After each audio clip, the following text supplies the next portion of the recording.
So let's talk about the new episode of Power Ghost Book.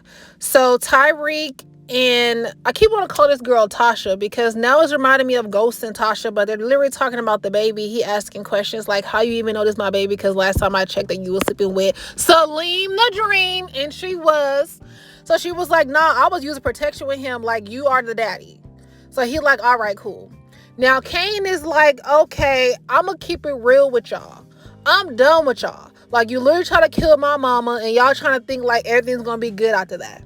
Monet is like, okay, well, I'm trying to keep us together. But Kane wants to be on the streets on his own. He wants to be his own man. He wants to be solidified in the street as Kane. And that's what he's going to do under Noma and all. And so Noma goes to Effie, was like, oh, you selling product at Stanfield? And she was like, nah, this is not me. I don't sell no product in Stanfield. So she was like, who is it? So Effie was like, nobody. Like, she didn't say anything. So she does still have a little soft spot for Tariq. Like, she protects Tariq even when he don't even know about it. But again, I think that, she probably was putting two and two together. You know how Tariq set that up real quick to let her know, oh, okay, he is moving product. So Noma and her shadow Kane goes to try to check Tariq because, she gotta, step on people's wings. Like, let that man be an entrepreneur.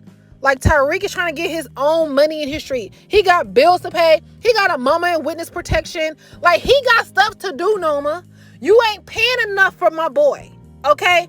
If you pay your employees what they're worth, then you won't have to see them go on the side for stuff. But then you have to find out the hard way that Tariq is smashing your daughter, okay?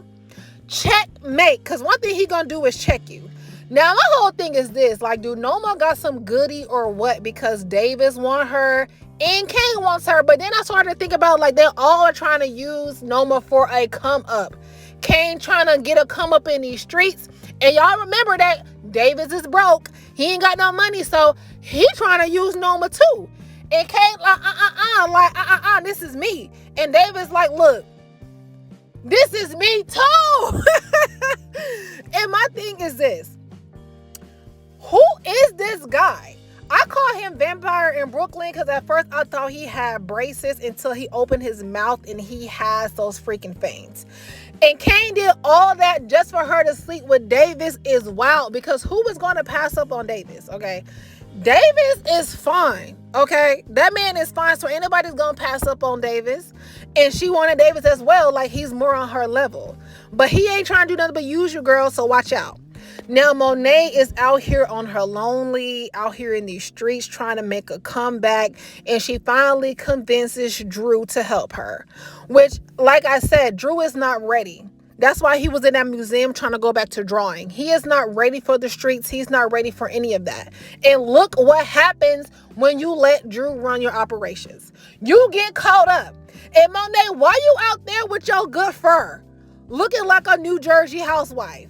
But I was pleasantly surprised because I was not expecting him to be a dirty cops. So now you hemmed up by the federales that's dirty. So now you got to pay them too to stay off your neck. Girl, you already ain't making no money. Now you trying to get some money and now the federales want a piece of the top? Girl, what you gonna do? Because like I said, I was not expecting him to be a dirty cop, but he was like, as long as you don't kill no innocent people. I mean, I guess. I would make a deal. Now, I almost called Tasha Jr. and Ghost Jr. because that's what this episode reminded me of. It kind of make me miss Jamie St. Patrick. Like ain't nobody doing it like Jamie St. Patrick at all. Like, so they was giving me like they were trying to replace it, or it was kind of like the storyline or beginning or something. But like, do y'all think like this baby will be good for Tariq? Do you think he's ready to be a dad? I think not. Like I said, the craziest baby daddy alive. Like, I would not want my baby daddy to be Tariq. He crazy. He always killing somebody. So what do you guys think of this episode? Comment down below.